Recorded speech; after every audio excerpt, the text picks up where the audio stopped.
الحمد لله نحمده ونستعينه ونستغفره ونؤمن به ونتوكل عليه ونعوذ بالله من شرور أنفسنا ومن سيئات أعمالنا من يهده الله فلا مضل له ومن يضلله فلا هادي له وأشهد أن لا إله إلا الله وحده لا شريك له وأشهد أن سيدنا وسندنا وحبيبنا ومولانا محمد أرسله بالحق بشيرا ونذيرا وداعيا إلى الله بإذنه وسراجا منيرا فقد قال الله تعالى في كلامه المجيد وفي فرقانه الحميد أما بعد فإن خير الحديث كتاب الله وخير الهدي هدي محمد صلى الله عليه وسلم وشر الأمور محدثاتها وكل محدثة بدعة وكل بدعة ضلالة وكل ضلالة في النار أعوذ بالله من الشيطان الرجيم بسم الله الرحمن الرحيم اقرأ باسم ربك الذي خلق خلق الإنسان من علق اقرأ وربك الأكرم الذي علم بالقلم علم الإنسان ما لم يعلم যাবতীয় প্রশংসা মহান আল্লাহ তাআলার, যার অশেষ মেহেরবানিতে সালাতুল জুমআ আদায় করার জন্য পবিত্র জামে মসজিদে উপস্থিত হওয়ার তৌফিক আল্লাহ আমাদের দান করেছেন। এজন্য অন্তরস্থল থেকে রবের দরবারে প্রশংসা আদায় করি। আমরা সকলে পড়ি আলহামদুলিল্লাহ। বিশ্ব মানবতার দূত আখিরি জামানার নবী সাইয়্যিদুল কাওনাইন রাহমাতুল্লিল আলামিনের প্রতি দুরূদ তাসলিমা বর্ষণ করি। আমরা সকলে পড়ি আল্লাহুম্মা সাল্লি আলাইহি আল্লাহুম্মা বারিক আলাইহি। সম্মানিত উপস্থিতি, তাওহীদি জনতা, আমাদের আলোচনা চলছিল জ্ঞান অর্জনের গুরুত্ব। জ্ঞানের গুরুত্ব সম্পর্কে আমরা আলোচনা কয়েকটি পয়েন্টে করেছিলাম। তাতে শেষ যে পয়েন্টটা আমাদের ছিল, ঈমান আনার আগে সবচেয়ে বেশি যেটা গুরুত্বপূর্ণ বিষয় সেটা নাম হচ্ছে জ্ঞান। সমস্ত আমল আল্লাহর দরবারে কবুল হওয়ার জন্য ঈমান জরুরি, আবার এই ঈমানটা আল্লাহর দরবারে গ্রহণযোগ্য হওয়ার জন্য জ্ঞান জরুরি। তার মানে বোঝা গেল দ্বীনের ক্ষেত্রে, ধর্মের ক্ষেত্রে, মানবের ক্ষেত্রে, মানব জীবনে, রাষ্ট্র জীবনে, আমাদের সাহিত্যের ক্ষেত্রে, সর্বাঙ্গনে যে বিষয়টার বেশি গুরুত্ব আরোপ করা হয়েছে সে বিষয়টার নাম হচ্ছে জ্ঞান। এটা একাধিক কিতাব, কোরআন, হাদিস এবং একাধিক সাহিত্যের কিতাব থেকে আমরা প্রতীয়মান হয়েছি। আপনি আল্লাহকে সাক্ষ্য দিবেন যে আল্লাহ এক, অদ্বিতীয়, মুহাম্মদ সাল্লাল্লাহু আলাইহি সাল্লাম আল্লাহ তাআলার প্রেরিত রাসূল। এটা বলে আপনি দ্বীনের মধ্যে প্রবেশ করলেন, ঈমানের মধ্যে আপনি প্রবেশ করলেন। তো বলছে এটা বলার আগে আপনার যে জিনিসটার দরকার সেটা হচ্ছে আপনার জ্ঞানের দরকার। জ্ঞান আছে তো আপনার লা ইলাহা ইল্লাল্লাহর দাম আছে। জ্ঞান নেই, লা ইলাহা ইল্লাল্লাহ মুহাম্মাদুর রাসূলুল্লাহ এই কালিমার কোনো দাম নেই। সম্মানিত উপস্থিতি, আল্লাহ সুবহানাহু ওয়া তাআলা স্পেশালভাবে ঘোষণা দিয়ে বলেই দিচ্ছেন জ্ঞানের গুরুত্ব কতটুকু। এটা নিজে আয়াত নাজিল করে জানিয়ে দিচ্ছেন যে তোমার কালিমার আগে আমি আল্লাহর কাছে সবচেয়ে যে বিষয়টা প্রিয় এবং গুরুত্বপূর্ণ বিষয় সেটা হচ্ছে জ্ঞান অর্জন করা। মহান আল্লাহ তাআলা এই সম্পর্কে পবিত্র কোরআনুল কারীম সূরা আলী ইমরান 18 নম্বর আয়াতে ঘোষণা করে বলছেন, শাহিদাল্লাহু আন্নাহু লা ইলাহা ইল্লাল্লাহ হুয়া ওয়াল মালাইকাতু ওয়া উলুল ইলমি কাইমান বিল কিসতি লা ইলাহা ইল্লা হুয়াল আজিজুল হাকিম। মহান আল্লাহ সুবহানাহু ওয়া তাআলা সাক্ষ্য দিচ্ছেন। আমার মনে হচ্ছে যদি সাউন্ড বক্সে না হয় তো ফ্যান মনে হয় না চললে ভালো নাকি? হ্যাঁ, কষ্টটা ইমামেরও হবে আপনাদেরও হবে। ফ্যান চললে আওয়াজটা মনে হয় কম যাইছে নাকি? হ্যাঁ হ্যাঁ, তো কান্দি। তো আল্লাহ সুবহানাহু ওয়া তাআলার কাছে জ্ঞান যে গুরুত্বপূর্ণ বিষয়, এটা স্পেশালভাবে আল্লাহ আয়াত নাজিল করে জানিয়ে দিচ্ছেন। শাহিদাল্লাহু আন্নাহু লা ইলাহা ইল্লা হুয়া, আল্লাহ সুবহানাহু ওয়া তাআলা সাক্ষ্য দিচ্ছেন, আল্লাহ সাক্ষ্য দিচ্ছেন যে তোমরা জেনে রাখো আল্লাহু লা ইলাহা ইল্লাল্লাহ, আল্লাহ সুবহানাহু ওয়া তাআলা ছাড়া কোনো সত্য মাবুদ নেই। এ কালিমা পড়ে আল্লাহ সাক্ষ্য দিচ্ছেন। সাথে সাথে আল্লাহ বলছেন ওয়াল মালাইকাতু, ফেরেশতা সমূহ সাক্ষ্য দিচ্ছেন যে আল্লাহ সুবহানাহু ওয়া তাআলা ছাড়া কোনো সত্য মাবুদ নেই। ওয়া উলুল ইলমি, আর যে সমস্ত মানুষরা জ্ঞান অর্জন করেছেন, জ্ঞানী ব্যক্তি, কাইমান বিল কিসতি, ন্যায়ের উপরে যারা প্রতিষ্ঠিত, এ সমস্ত জ্ঞানী ব্যক্তিরাও সাক্ষ্য দিচ্ছেন যে আল্লাহ সুবহানাহু ওয়া তাআলা ছাড়া সত্য কোনো মাবুদ নেই।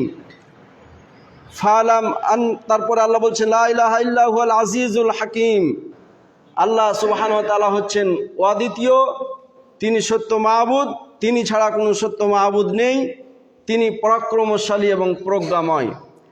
এই আয়াত থেকে আমি আপনাদের সম্মুখে যে বিষয়টা আমি জানাতে চাচ্ছি সেটা হলো যে আল্লাহ সুবহানাহু ওয়া তাআলা এই আয়াত নাজিল করলেন প্র্যাকটিক্যাল আমাদেরকে শিক্ষা দেওয়ার জন্য। আমাদের শিক্ষা দেওয়ার জন্য আল্লাহ সুবহানাহু ওয়া তাআলা আয়াত নাজিল করে জানিয়ে দিচ্ছেন যে তোমাদেরকে কিভাবে সাক্ষ্য প্রদান করতে হয়। সাক্ষ্য প্রদান করার আগে তোমাদের জ্ঞানের দরকার, জ্ঞান তোমাদের লাগবেই, এই বিষয়টা আল্লাহ সুবহানাহু ওয়া তাআলা আমাদের জানিয়ে দিচ্ছেন। আল্লাহ বলছেন শাহিদাল্লাহু আন্নাহু লা ইলাহা ইল্লা হুয়া, আল্লাহ সাক্ষ্য দিয়ে বলছেন যে হে মানুষ, তোমরা সাক্ষ্য দাও যে আমি একক এবং অদ্বিতীয়। সম্মানিত উপস্থিতি, মুসল্লিন আজম, আল্লাহ সুবহানাহু ওয়া তাআলার কি সাক্ষ্য দেওয়ার প্রয়োজন আছে? কথা বলেন, আল্লাহর কি সাক্ষ্য দেওয়ার প্রয়োজন আছে? আল্লাহর তো সাক্ষ্য দেওয়ার প্রয়োজন না, কারণ তিনি তো আমাদের প্রভু, তিনি একক অদ্বিতীয়, তিনি আবার সাক্ষ্য দিবেন কেন? এখানে সাক্ষ্য তিনি দিচ্ছেন এজন্য যে যাতে বিষয়টা আমরা বুঝতে পারি, কিভাবে সাক্ষ্য দিব এই বিষয়টা যেন আমরা বুঝতে পারি। চরমোহনপুর নিচপাড়ায় কোন একটা ঘটনা ঘটেছে। মনে করেন একজন আরেকজনকে হত্যা করেছে। এখন ওই হত্যার বিষয়ে আপনাকে সাক্ষী করা হয়েছে। এখন আপনাকে কোর্টে ডাকা হয়েছে, আপনি কোর্টে গেছেন। কোর্টে যাওয়ার পরে এখন উকিল সাহেব যিনি বিচারক আপনাকে কাঠগড়ায় দাঁড়িয়ে সাক্ষ্য হিসেবে আপনাকে উপস্থিত করেছেন, আপনাকে জিজ্ঞাসা করছেন যে আপনি ওই কাজটা কি দেখেছেন?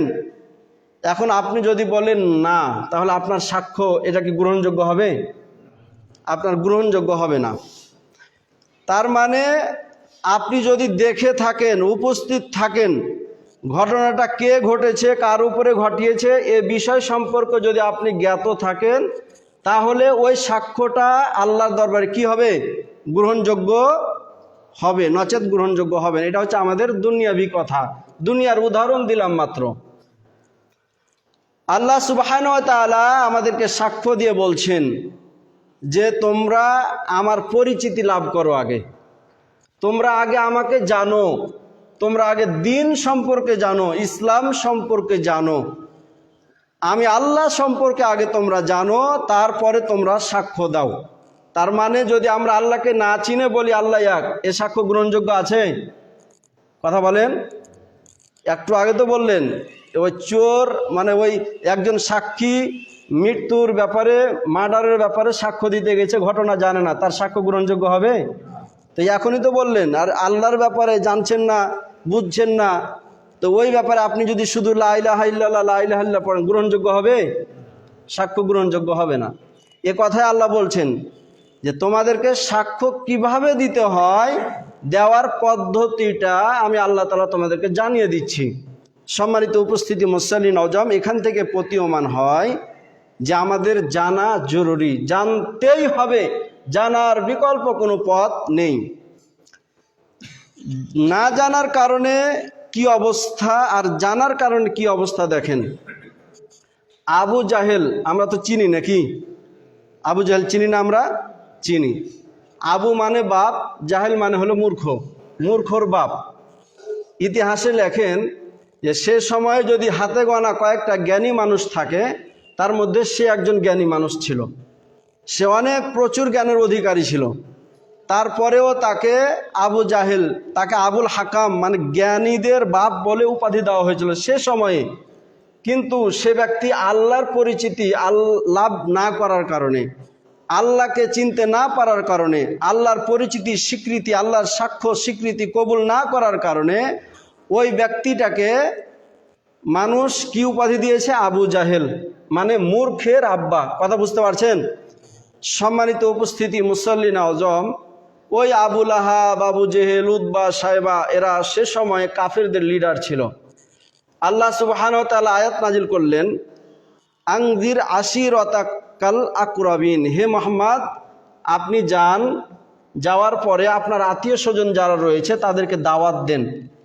তো আল্লাহ রসুল সাল্লাল্লাহু আলাইহি সাল্লাম তার আত্মীয় স্বজনদেরকে নিয়ে সেখানে দাওয়াত দিতে গেলেন পাহাড়ের উপরে। সকাল সকাল বললেন, সকাল সকাল সেখানে গিয়ে দাওয়াত দিলেন। সমস্ত মানুষ তাদের আত্মীয় স্বজন সেখানে উপস্থিত হলো। উপস্থিত হওয়ার পরে আল্লাহ রসুল বলছেন, আজকে আমি এমন একটা বিষয় সম্পর্কে তোমাদেরকে জ্ঞাত করার জন্য এসেছি, যে বিষয়টা যদি তোমরা মেনে নাও তাহলে তোমাদের পুরা বিশ্ব তোমাদের হাতে চলে আসবে, সারা বিশ্ব তোমরা এটা রাজত্ব করতে পারবা। তা আবু লাহাব বলছে, ইগুলো খুলে দেন, ওই যে কাঁচগুলো খুলে দেন। তো আবু লাহাব বলছে যে ভাতিজা তাড়াতাড়ি বলো যে ওই বিষয়টা কোনটা, যে বিষয়টা মানলে একটা বিষয়, আর ওই বিষয়টা যদি মানি তাহলে সারা পৃথিবী আমাদের অনুসরণ করবে, তাহলে অবশ্যই সেটা অনুসরণীয়, আমরা সেটা গ্রহণ করব, তাড়াতাড়ি বলো। সম্মানিত উপস্থিতি মুসল্লিন আজম, আল্লাহ রসুল সাল্লাল্লাহু আলাইহি সাল্লাম বললেন, ইয়া আইয়ুহান নাস, হে মানুষ সকল, কুলু লা ইলাহা ইল্লাল্লাহ তুফলিহুন, হে মানুষ সকল তোমরা লা ইলাহা ইল্লাল্লাহ বলো, তুফলিহুন, যদি তোমরা লা ইলাহা ইল্লাল্লাহ পাঠ করতে পারো তাহলে তোমরা সফল কাম হবা, কামিয়াবি হবা, সারা পৃথিবী তোমাদের হাতে চলে আসবে, জান্নাত তোমাদের হাতের মুঠোয় চলে আসবে, জান্নাতি জীবন, শান্তিপূর্ণ জীবন, বরকতময় জীবন, রহমতপূর্ণ জীবন আল্লাহ সুবহানাহু ওয়া তাআলা আপনাকে আমাকে দান করবে। এ কথা যখন বললেন, লা ইলাহা ইল্লাল্লাহ যখন বললেন, আবু লাহাব, ইতিহাসের কিতাবে তারিখুল ইসলামের কিতাবগুলোর মধ্যে এসেছে, আল্লাহ রসুল সাল্লাল্লাহু আলাইহি সাল্লাম যখন এই কথা বললেন, আবু লাহাব সাথে সাথে বললেন, তাব্বাল্লাকা আলি হাজা জামাতানা, হে মোহাম্মদ তুমি ধ্বংস হয়ে যাও, এজন্য কি তুমি আমাদেরকে একত্রিত করেছো? তার মানে লা ইলাহা ইল্লাল্লাহর মধ্যে কি আছে, কি কথা বুঝতে পারছেন? লা ইলাহা ইল্লাল্লাহর মধ্যে কি আছে, এমন বিষয় আছে। আবু লাহাব তৎক্ষণাৎ বলল এই কথা শুনে যে মোহাম্মদ তুমি ধ্বংস হয়ে যাও, তুমি কি আমাদেরকে এই কথাটা শোনার জন্য নিয়ে এসেছো?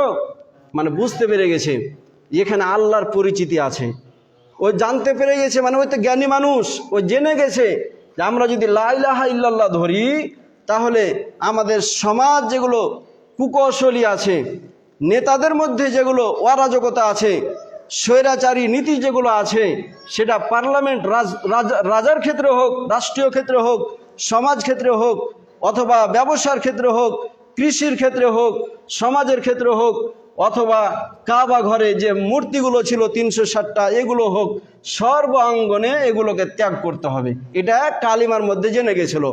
তো কালিমার মধ্যে জেনে যাওয়ার কারণে সে জানতো, এ বুঝতে পারার কারণে সে মুহাম্মদ সাল্লাল্লাহু আলাইহি সাল্লামকে বলল, তাব্বাল্লাকা আলি হাজা জামাতানা, তুমি ধ্বংস হও হে মুহাম্মদ, এজন্য কি তুমি আমাদেরকে নিয়ে এসেছো? সম্মানিত উপস্থিতি মুসল্লিন আজম, তার মানে তখন তারা জানতে পেরেছিল যে কালিমার মধ্যে কি বিষয় রয়েছে, আল্লাহর পরিচিতি, সাক্ষ্য দেওয়া, লা ইলাহা ইল্লাল্লাহ বলে, আল্লাহ একক অদ্বিতীয় বলে সাক্ষ্য প্রদান করার মধ্যে কি এমন রয়েছে, এই বিষয়টা জানতে পারার কারণে তাদের গায়ে চুলকানি ধরেছিল, আর যারা পক্ষপাতিত্ব হয়েছিল তাদের ঈমান বৃদ্ধি হয়েছিল। বর্তমানে সারা দিন ধরে যদি ওয়াজ করা হয়, এ লা ইলাহা ইল্লাল্লাহ বলা হয়, আপনাদের গায়ে চুলকানি ধরবে না, এটা আমি নিশ্চিত। আল্লাহ বলছেন সবচেয়ে বড় সাক্ষ্য হচ্ছে কোরআনুল কারিমে, সেটা কি? শাহিদ আল্লাহু আন্নাহু লা ইলাহা ইল্লাল্লাহ। আল্লাহ সাক্ষ্য দিচ্ছেন যে আল্লাহ তাআলা একক অদ্বিতীয়, এটা সবচেয়ে বড় সাক্ষ্য। আপনারাও সাক্ষ্য দিচ্ছেন, ইমাম সাহেব হাজার হাজার লা ইলাহার উপর ওয়াজ করছে, কোনোদিন গায়ে চুলকানি ধরে না। কেন ধরে না জানেন?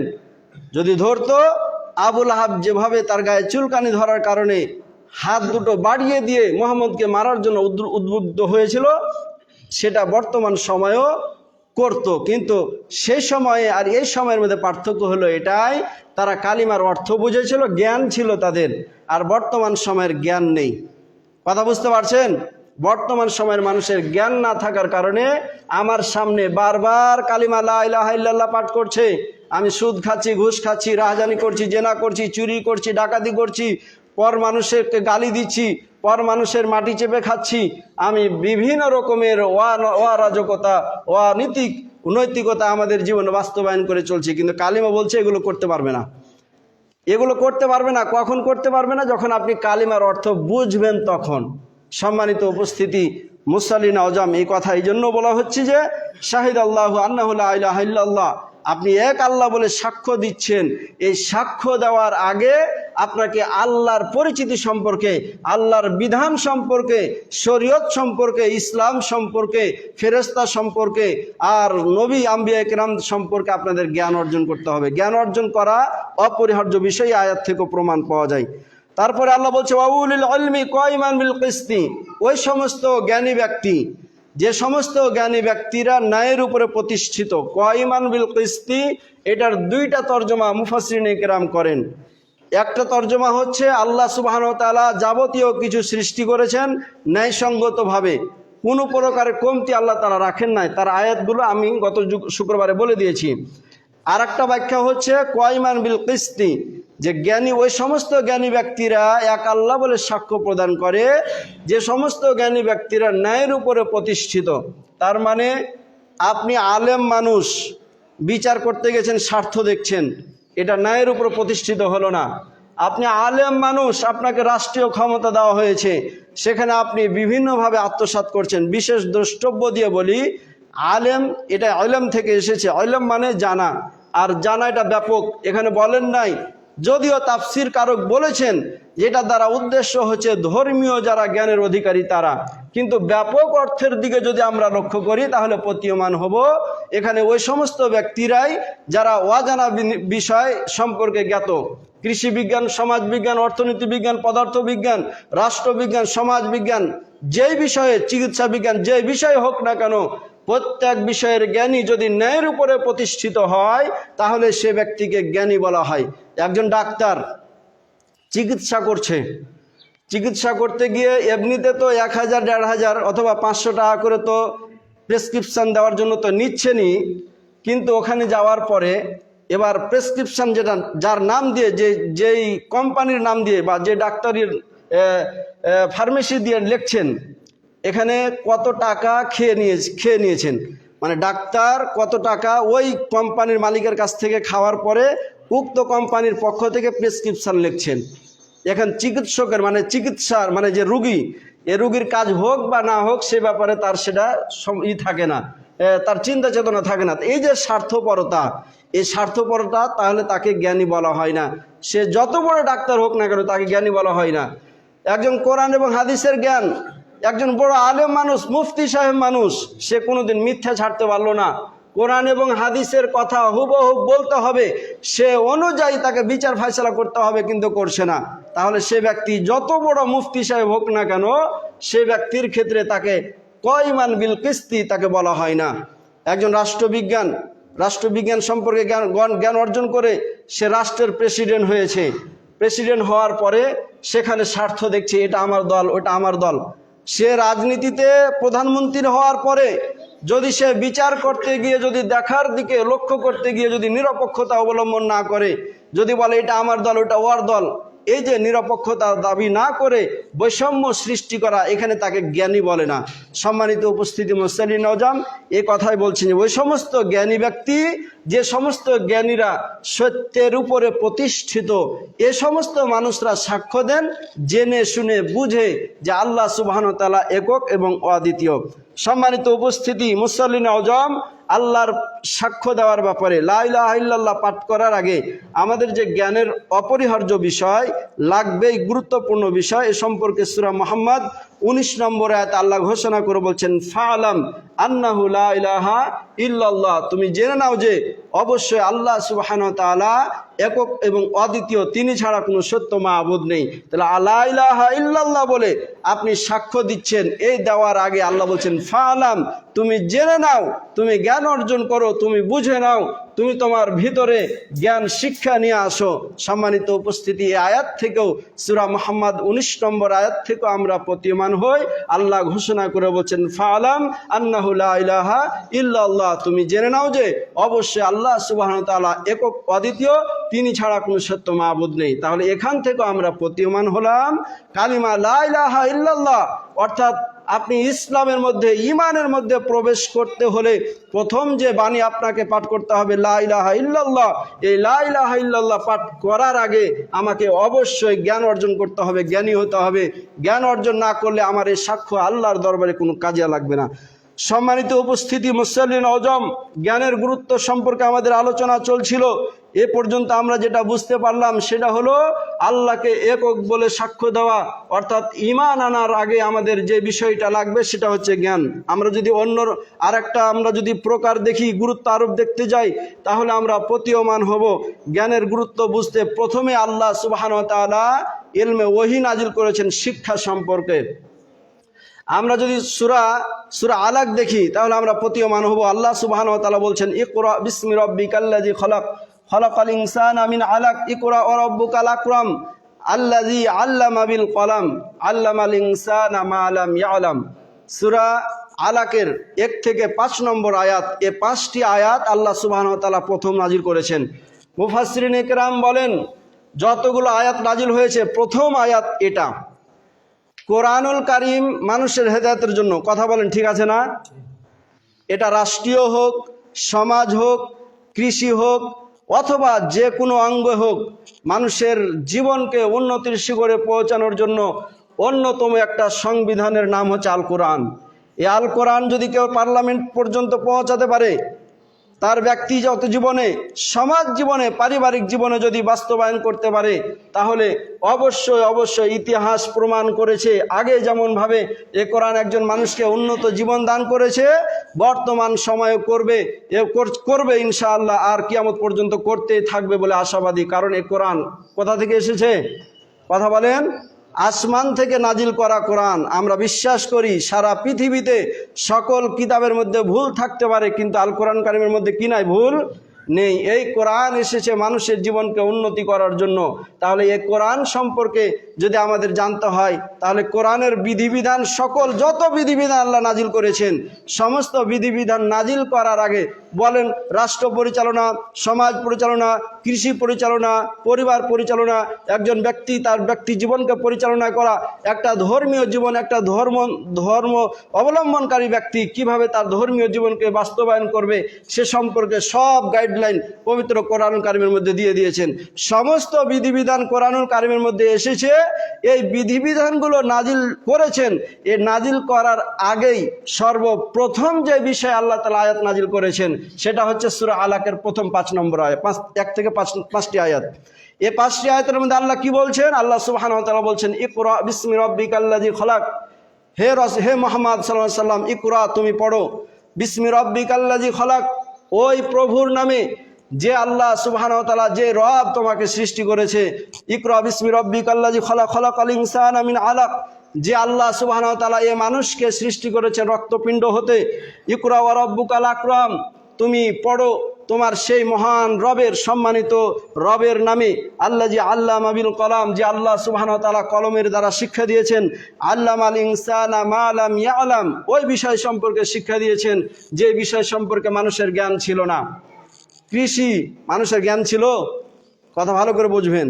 আপনি মার গর্ভ থেকে পৃথিবীতে আসলেন, আসার পরে কিভাবে খাবেন সেটা তো তার যোগ্যতা না, আছিল যোগ্যতা? কথা বলেন, যোগ্যতা ছিল না। শিশু একটা মাত্র 8 মাসের 6 মাসের, হাতে যা পায় তাই মুখে দেয়, এরকমটা না সম্মানিত উপস্থিতি, কিন্তু তার মা তাকে শিক্ষা দেয়। তো মা শিক্ষা দিলেন, আল্লাহর পক্ষ থেকে মাধ্যম হিসেবে শিক্ষা দিলেন। ঠিক তেমনি মাঠে কিভাবে আপনি ধান চাষ করবেন তার নীতিমালা আল্লাহ সুবহানাহু ওয়া তাআলা শিক্ষা দিয়েছেন। কার মাধ্যমে? নবীর মাধ্যমে। পৃথিবীতে সর্বপ্রথম যিনি কৃষক ছিলেন তিনি হচ্ছেন আমাদের প্রিয় নবী হযরতে আদম আলাইহিস সালাম। কে ছিলেন?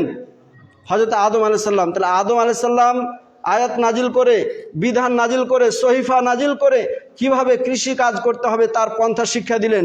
আর ওই শিক্ষার ধারাবাহিকতায় আজকে আমরা কৃষি কাজ করছি। তাহলে শিক্ষা কি নবীরা দেন নাই? নবীদেরকে শিক্ষা কি আল্লাহ দেন নাই? কথা বলেন, আল্লাহ সুবহানাহু ওয়া তাআলা দিয়েছেন। তাহলে আল্লামাল ইনসানা মা লাম ইয়ালাম, মানুষ যা জানতো না সম্পর্কে আল্লাহ সুবহানাহু ওয়া তাআলা শিক্ষা দিয়েছেন। রাজমিস্ত্রি হযরত ইব্রাহিম আলাইহিস সালাম আর হযরত ইসমাইল আলাইহিস সালাম তারা ছিলেন রাজমিস্ত্রি।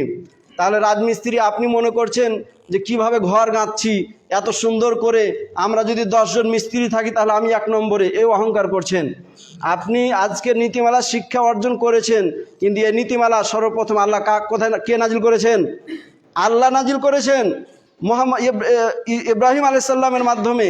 আর ইব্রাহিম আলাইহিস সালাম কিভাবে ঘর গাঁথতে হবে তার নীতিমালা জানিয়ে দিয়েছেন। আর সেই ফর্মুলার নীতিতে আজ রাজমিস্ত্রিরা কাজ করছে। তাহলে রাজমিস্ত্রির কাজটা, ঘর বাড়ি তৈরি করা, ইঞ্জিনিয়ারিং করা, এটা শিক্ষা দেওয়া কার? আল্লাহর না? আল্লাহ সুবহানাহু ওয়া তাআলার। সম্মানিত উপস্থিতি মুসল্লিন আজম, এবার ইবনে সিনা বলেন অথবা ডাক্তার চিকিৎসা বিষয় বলেন, এ সমস্ত বিষয় সম্পর্কে আল্লাহ সুবহানাহু ওয়া তাআলা নবীদের মাধ্যমে জানিয়ে দিয়েছেন। আর নবীদের ওই জানানোর মাধ্যম দিয়ে আজকে আমরা সেটা জানতে পেরেছি। এভাবে করে যতগুলো বিষয় আছে, মাছ চাষ বলেন, এগুলো সব নবীদের মাধ্যম দিয়ে শিক্ষা দিয়েছেন। এই যে রড তৈরি করা, কিভাবে হাঁসিয়া, কোদাল, দাউলি তৈরি করতে হবে, কথা বুঝতে পারছেন? এ সমস্ত তৈরি করার নীতিমালা হযরতে দাউদ আলাইহিস সালামকে আল্লাহ শিক্ষা দিয়েছেন। তাহলে এই যে মানুষ যে সমস্ত বিষয়গুলো জানতো না, অর্থাৎ মানুষের একটা জীবনকে, রাষ্ট্রীয় জীবন, পারিবারিক জীবন, সামাজিক জীবন, ব্যক্তিগত জীবনকে উন্নতির শিখরে পৌঁছানোর জন্য যে সমস্ত কাজগুলো করার দরকার, ওই কাজগুলো শিক্ষা দেওয়ার জন্য আল্লাহ তাআলা যুগে যুগে আম্বিয়া কেরাম নবীদেরকে পাঠিয়েছেন। ওই নবীদের মাধ্যমে মানুষকে শিক্ষা দিয়েছেন। আর ওই শিক্ষা অর্জন করে মানুষরা তাদের পরস্পর আজ উমুকের থেকে এভাবে করে শিক্ষা লাভ করতে পারছে। সম্মানিত উপস্থিতি মুসল্লিন আজম, যেটা বলতে যাচ্ছিলাম সেটা হলো যে শিক্ষার ব্যাপারে আল্লাহ সুবহানাহু ওয়া তাআলা যতগুলো আয়াত, যত বিধান সম্পর্কে আয়াত নাজিল করেছেন, তার মধ্যে সর্বপ্রথম আয়াত যেটা নাজিল করেছেন যে বিষয়ে, সেটা হচ্ছে শিক্ষা। এই আয়াত থেকেও, হাদিস থেকে, এই আয়াত থেকেও আমরা প্রতীয়মান হই যে শিক্ষার গুরুত্ব ইসলামের কাছে, ধর্মের কাছে, জাতির কাছে অবশ্যই এটা গুরুত্বপূর্ণ বিষয় রয়েছে। সকল কিছুর আগে শিক্ষার গুরুত্ব অপরিসীম। সম্মানিত উপস্থিতি মুসল্লিন আজম, জ্ঞান সম্পর্কে, জ্ঞানের গুরুত্ব সম্পর্কে যতগুলো পয়েন্ট রয়েছে, আমরা যদি আরেকটা উল্লেখযোগ্য পয়েন্ট দেখি তাহলে আমরা প্রতীয়মান হব। সেটা হচ্ছে জীবনকে কল্যাণময় বানাতে জ্ঞানের গুরুত্ব অপরিসীম। জীবনকে কল্যাণময়, একজন মানুষ খেতে পায় না, এটা কি কল্যাণময় জীবন নাকি অকল্যাণময়? কথা বলেন, অকল্যাণময়। একজন মানুষ কিভাবে চাষ করলে সে ফসল পাবে, কিন্তু চাষ করতে জানে না। ওই যে নিয়ম পেয়েছে যে এভাবে লাগাতে হয়, ধান লাগিয়ে চলে এসেছে, সার কিভাবে দিতে হয়, পানি কিভাবে দিতে হয়, কখন কিভাবে নাড়াঘাটা করতে হয়, কিছু করছে না, ধান কি হবে? তাহলে ওই কৃষি কাজটাতে সফলতা অর্জন করতে হলে তাকে অবশ্যই জ্ঞান অর্জন করতে হবে না? জ্ঞান অর্জন করতে হবে। রাজমিস্ত্রি কোনো রকমে কয়েকটা ইট নিয়ে 1 মাস হয়তো বা কাজ করেছে, হাতে কুনি ধরে নিয়েছে, মানে ওই মিস্ত্রি হয়ে গেছে। তার মিস্ত্রি হয়ে যাওয়ার পরে ওই মিস্ত্রি যদি একটা ঘর তৈরি করে, ওইটা কি কল্যাণময় হবে? কথা বলেন, কল্যাণময় হবে না। তাহলে ওইটা কল্যাণময় হতে হলে রাজমিস্ত্রির সম্পর্কে তাকে আগে বিশাল কি করতে হবে? জ্ঞান অর্জন করতে হবে। দীর্ঘ মেয়াদে তাকে লেভারি করতে হবে, হবে না? কথা বলেন, অবশ্যই করতে হবে। এভাবে আমি শুধু কয়েকটা উদাহরণ দিচ্ছি ভাই, বুঝতে পারছেন? এভাবে প্রত্যেকটা বিষয় মিলিয়ে নেবেন। ওরকম রাষ্ট্রীয়ভাবে, রাষ্ট্রীয় সম্পর্কে যদি তার রাষ্ট্রীয় জ্ঞান না থাকে, রাষ্ট্রবিজ্ঞান পড়ে নাই, ইতিহাস পড়ে নাই, কোরআন হাদিস সম্পর্কে তার জ্ঞান নাই, সে যদি রাষ্ট্রে যায়, তাহলে রাষ্ট্রভাবে কিভাবে তার জনগণকে বুঝিয়ে বাঝিয়ে তাকে নিয়ে থাকতে হবে, সেটা যদি সম্পর্কে তার জ্ঞান না থাকে, তার রাষ্ট্র টিকবে? কথা বলেন, টিকবে না। তাহলে একই বিষয়, সম্মানিত উপস্থিতি মুসল্লি নওজোয়ান, তাহলে জীবনকে কল্যাণময় বানাতে হলে যে বিষয়ে আপনি জড়িত আছেন সেই বিষয়ে আপনাকে অবশ্যই জ্ঞান অর্জন করতে হবে। জ্ঞান অর্জন না করলে যে কোনো মানুষ যদি কাজ করে তাহলে অবশ্যই উক্ত কাজে সে লাঞ্ছিত, অপদস্থ, বেইজ্জতি একটা জীবন সে লাভ করবে। ফলে সে ব্যক্তি কোনোদিনই উন্নতির জীবন গঠন করতে পারবে না। আল্লাহ সুবহানাহু ওয়া তাআলা এই ব্যাপারে কোরআনুল কারীমের মধ্যে আয়াত নাজিল করছেন। সূরা বাকারা 269 নম্বর আয়াত। আল্লাহ বলছেন, ইউতিল হিকমাতা মাইয়াশা। আল্লাহ সুবহানাহু ওয়া তাআলা বলছেন, হিকমা দান করেছি, বিজ্ঞান দান করেছি, জ্ঞান দান করেছি। আল্লাহ বলছেন, ইউতিল হিকমাতা মাইয়াশা। আমি আল্লাহ সুবহানাহু ওয়া তাআলা এমন একজন সত্তা যে আল্লাহ সুবহানাহু ওয়া তাআলা আমি যাকে খুশি তাকে আমি জ্ঞান বিজ্ঞান দান করি, যাকে খুশি তাকে আমি বিশেষ জ্ঞানের অধিকারী বানিয়ে দিই। ওমা ইউতাল হিকমাতা ফাকাদ উতিয়া খায়রান কাসীরা। আর যাকে হিকমা দেওয়া হলো, জ্ঞান দেওয়া হলো, সে ব্যক্তিকে প্রচুর পরিমাণে তাকে কল্যাণ দেওয়া হলো। কাসীরা, খায়রান কাসীরা। খায়রুন এটা ইসমে তাবজিল, মানে অধিক তাকে কল্যাণময় দেওয়া হলো। আপনি গরু পালছেন, ভালো করে বুঝবেন।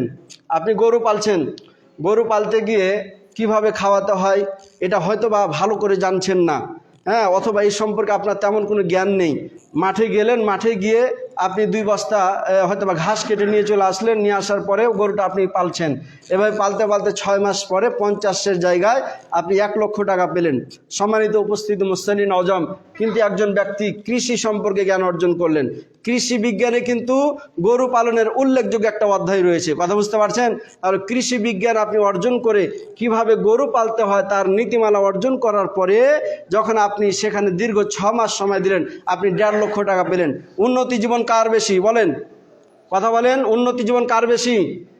ওই যে ব্যক্তি কৃষি মানে গরু চাষ করা সংক্রান্ত জ্ঞান অর্জন করার পরে যে ব্যক্তি 50,000-এর জায়গায় 1.5 লক্ষ অর্জন করলো, সে ব্যক্তির নাকি জ্ঞান অর্জন করে নাই, মাঠে ঘাস আছে, নিয়ে আসতে হয় সকাল দুপুর বিকাল 3 বস্তা ঘাস নিয়ে এসে সে গরুটাকে লালন পালন করে 50,000 টাকা লাভ করলো, সে ব্যক্তির কথা বলেন?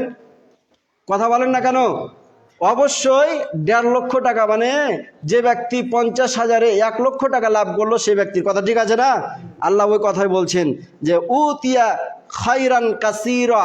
যাকে জ্ঞান দেওয়া হয়েছে, যাকে পদ্ধতি সম্পর্কে শিক্ষা দেওয়া হয়েছে, বিবেক দেওয়া হয়েছে, যার জ্ঞান বৃদ্ধি করা হয়েছে, তাকে অবশ্যই তাকে অনেক প্রচুর পরিমাণে কল্যাণ তাকে দান করা হয়েছে। এভাবে করে প্রত্যেকটা বিষয়ে যখন আপনি জ্ঞান অর্জন করে যখন ওই কাজটা করবেন, দেখবেন ওই কাজটার মধ্যে ভুল হবে না। প্রত্যেকটা বিষয়ে তখন আপনি উন্নতিময় একটা বিষয় আপনি লাভ করবেন। ওমা ইয়াযাক্কারু উলুল আলবাব, এটা বুঝবে না সবাই। ওমা ইয়াযাক্কারু এটা বুঝতে পারবে না, এটার মধ্যে যে উপদেশ আছে এটা সবাই বুঝবে না। কারা বুঝবে? উলিল আলবাব, যে সমস্ত মানুষের মগজ আছে, মেধা আছে। আপনি বলবেন যে হুজুর আমাদের কি উদাহরণ দিচ্ছে, ক্ষেত খামারে গরু চাষ করা উদাহরণ দিচ্ছে। সম্মানিত উপস্থিতি, এগুলো উদাহরণ না দিলে বুঝে আসবে না, কথা বুঝতে পারছেন? এগুলো আপনারা সাধারণ মানুষ, এজন্য কোরআনের আয়াত টেনে টেনে নিয়ে এসে আমি আপনাদেরকে হুবহুব অবস্থা তুলে ধরে বুঝাচ্ছি। আল্লাহ তাআলা ওই কথা বলছি, এরপরও যদি না বুঝে তাহলে সে মানুষ নয়, কিন্তু সে ব্যক্তি অবশ্যই নির্বোধ। নির্বোধ মানে তার মেধা নাই, তার মগজ নাই। একটা সাধারণ পশু যেভাবে গাধা হেঁটে বেড়াচ্ছে, সেও তেমনই গাধা হেঁটে বেড়াচ্ছে, সে আসলে বুঝে না। সম্মানিত উপস্থিতি মুসল্লি নওজোয়ান, বুখারী শরীফের হাদিস যদি দেখি 71 নম্বর হাদিস, আন ইবনে আব্বাস রাদিয়াল্লাহু তাআলা আনহু ক্বাল রাসূলুল্লাহ সাল্লাল্লাহু আলাইহি ওয়াসাল্লাম মা ইউরিদুল্লাহু বিহি খায়রান ইউফাক্কিহু ফিদ্দীন। আল্লাহ সুবহানাহু ওয়া তাআলা বলছেন, আল্লাহ রাসূল বলছেন, আল্লাহ তাআলা যার কল্যাণ চায় তাকে অবশ্যই দ্বীনের জ্ঞান তাকে দান করেন। সম্মানিত উপস্থিতি মুসলিম নওজোয়ান, এই হাদিস থেকে প্রমাণ পাওয়া যায় যারা জ্ঞানী অবশ্যই তারা একটা কল্যাণময় জীবন পেয়েছেন। যেটা আমার পয়েন্টের সাথে মিল, যে একটা মানুষকে, মানব জীবনকে কল্যাণময়, উন্নতি এবং শ্রেষ্ঠ আর মর্যাদাপূর্ণ যদি বানাতে হয় তাহলে অবশ্যই সেই জাতির মধ্যে, সেই রাষ্ট্রের মধ্যে, সেই সমাজের মধ্যে, সেই ব্যক্তির মধ্যে জ্ঞান থাকতে হবে। হবে, জ্ঞানের বিকল্প নয়, জ্ঞান একটা অপরিহার্য এবং গুরুত্বপূর্ণ বিষয়। সম্মানিত উপস্থিতি, মুসল্লিন আজম, আল্লাহ রসুল সাল্লাল্লাহু আলাইহি সাল্লাম বলছেন, তিরমিজি শরীফের হাদিস 2322 নম্বর হাদিস, আন আবি হুরায়রা রাদিয়াল্লাহু তাআলা আনহু قال سمعت رسول الله صلى الله عليه وسلم يقول الدنيا ملعونة ملعون وما فيها إلا ذكر الله تعالى وما والاه وعالما أو متعلما رواه الترمذي।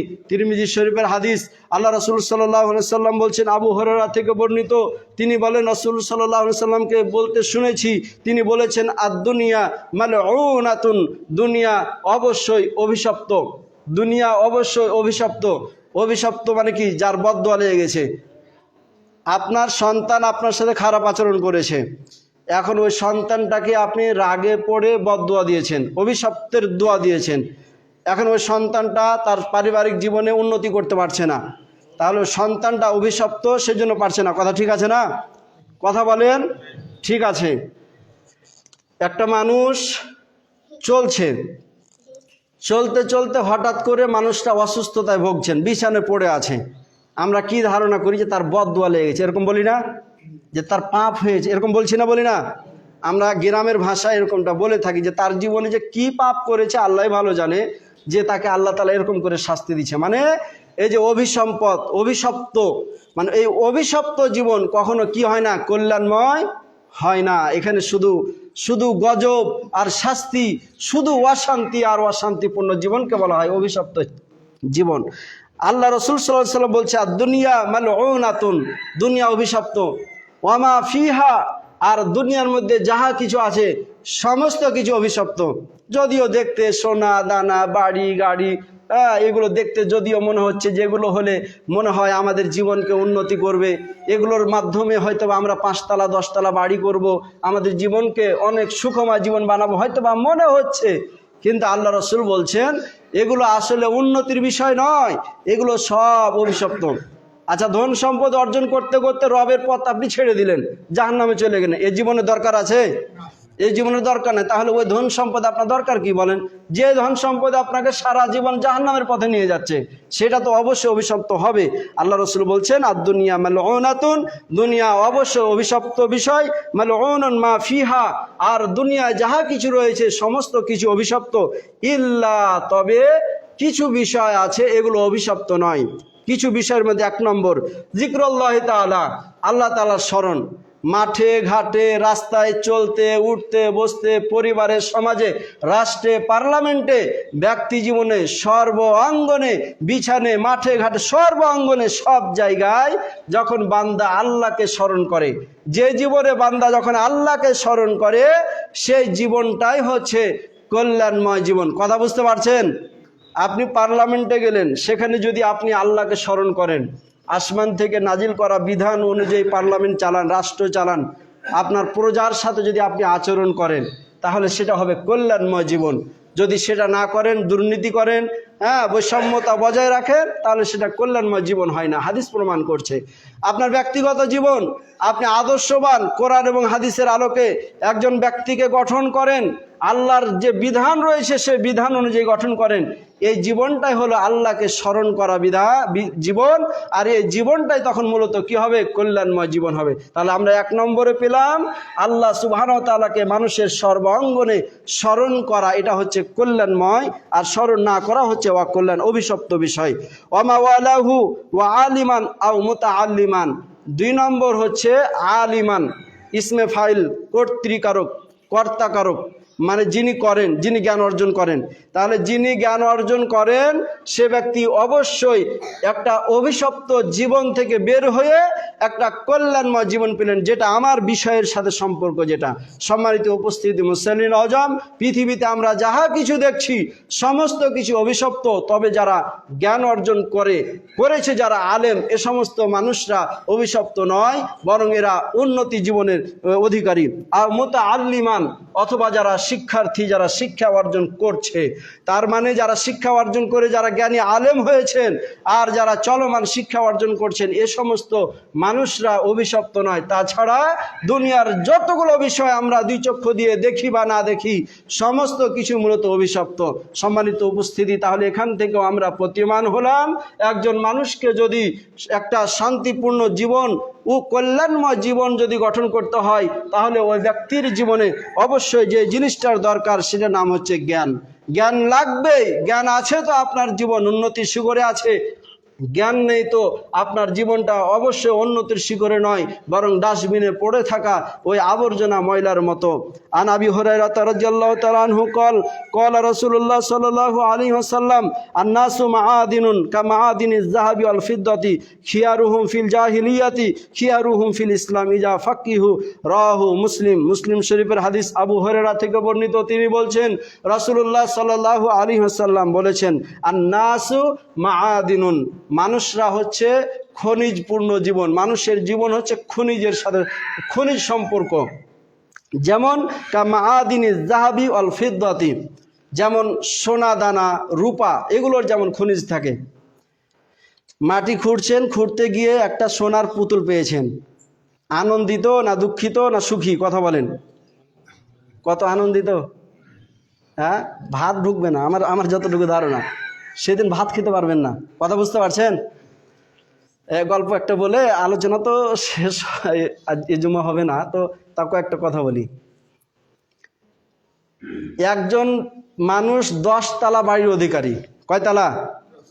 10 তালা বাড়ির অধিকারী।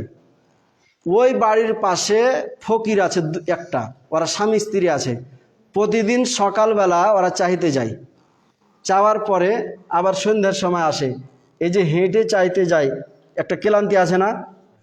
এখন চাইতে যাওয়ার পরে 5 কেজি 10 কেজি হয়তো চাউল পেয়েছে, ওই চাউলটি বিক্রি করে তারা যে খাবে সেটা রেখেছে, আর বাকিটি তারা বিক্রি করে তরকারি নিয়ে এসছে, মাছ হোক গোশ হোক যাই হোক অথবা সবজি হোক নিয়ে এসছে, নিয়ে এসে রান্না করে খাচ্ছে। দিয়ে খাওয়ার পরে ওই আমাদের ঘুম দিয়েছে ফজর পর্যন্ত, মানে চাইতে যাওয়ার আগ পর্যন্ত। ওদের বাড়ি থেকে কোনো আওয়াজ আসবে? আওয়াজ আসবে না, চুপচাপ আছে। কিন্তু যে ব্যক্তিটার 10 তলা বাড়ি, ওরা স্বামী স্ত্রী প্রচুর পরিমাণে টাকার মালিক হওয়ার কারণে ওরা চিন্তা করছে যে আজকে এটা করব, ওটা করব। এক পর্যায়ে পরামর্শ নিতে যাওয়ার কারণে স্বামী স্ত্রী পরস্পরের মতের মিল না হওয়ার কারণে ঝগড়া বেঁধে মারামারি শুরু করে দিয়েছে। কথা বুঝতে পারছেন? তো ঝগড়ালে যখন মারামারি শুরু করেছে, তো হঠাৎ করে ওর স্ত্রী তখন বলছে, আচ্ছা আমাদের এত টাকা, এত বড় বাড়ি, এত টাকার মালিক আমরা, তারপর আমরা ঝগড়া করছি, একটা দিনের জন্য আমরা সুখে শান্তিতে আমরা ঠান্ডাপূর্ণ একটা জীবন আমরা লাভ করতে পারছি না, অথচ আমাদের বাড়ির পাশে ফকির চেহা খাই, ওই ব্যক্তিটা এত সুন্দর, মানে ওদের বাড়ি থেকে কোনো আওয়াজই আসছে না।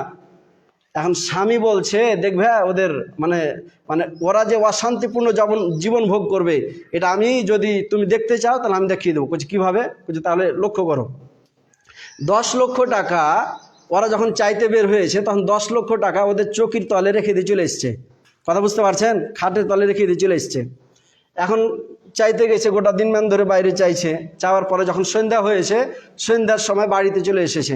বাড়িতে চলে এসে যখন চৌকির তলে যখন 10 লক্ষ টাকা দেখেছে, ঘুম থাকবে? কথা বলেন? 10 লক্ষ টাকা দেখার পরে ওরা তো এখন অনেক চিন্তিত, তাহলে আগে বাড়ি করব, মানে কোথা থেকে আসলো, কিভাবে আসলো, টাকাটা ফেরত দিতে হবে, এগুলো কোনো চিন্তা নাই। কথা বুঝতে পারছেন? এখন শুধু চিন্তা যে টাকাটা দিয়ে আমি কি করব।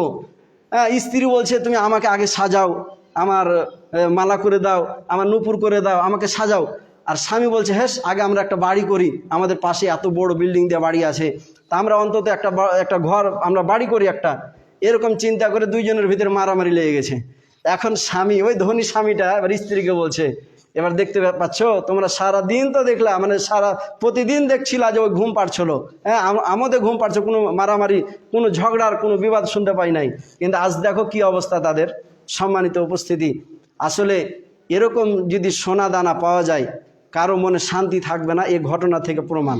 আল্লাহ রাসূল সাল্লাল্লাহু আলাইহি ওয়াসাল্লাম বলছেন, মানুষের জীবনটা হলো খনিজ, খনিজ পদার্থের মতো, সোনা দানা রূপা চাঁদি এগুলোর মতো মানুষ চায় সোনা দানা দ্বারা তার জীবনকে সাজাতে, খনিজ পদার্থ চাইতে, এবং খনিজ পদার্থ পায় এই জিনিসটা মানুষরা চাইবে। মানুষের এটা লোভ আছে মানুষের ভিতরে, মানুষকে লোভনীয় বিষয় দিয়ে মূল মানুষকে তৈরি করা হয়েছে, থাকবে, এটা অসম্ভবের কিছু নয়। আল্লাহ রসুল সাল্লাল্লাহু আলাইহি সাল্লাম বলছেন এ সমস্ত বিষয়গুলো মানুষ চায়, সোনা দানা চাঁদি রূপা এই সমস্ত বিষয়গুলো তাদের কাছে অনেক কল্যাণকর এবং খনিজের মতো মনে হয়। খিয়ারুহুম ফিল জাহিলিয়াতি, এ সমস্ত মানুষরা, এই খনিজ সমতুল্য মানুষরা জাহিলিয়াতের যুগে উত্তম ছিল, সর্বশ্রেষ্ঠ ছিল। খিয়ারুহুম ফিল ইসলাম, এবং ওই জাহিলিয়াতের যুগ থেকে যখন ইসলামের যুগ আসলো, এই ইসলামের যুগেও তারা সর্বশ্রেষ্ঠ এবং কল্যাণময় জীবনের অধিকারী হবে। কখন? ইজা ফাক্কিহু, যখন তারা জ্ঞান অর্জন করবে তখন। সম্মানিত উপস্থিতি, তাহলে জ্ঞান অর্জন করলে সোনা দানা বাড়ি গাড়ি সকল কিছুর চেয়ে মূল্যবান এবং সম্পদশালী আর বেশি মর্যাদাশীল যে বিষয়টা, সে বিষয়টার নাম হচ্ছে জ্ঞান। কথা স্পষ্ট? কথা বুঝতে পারছেন তো?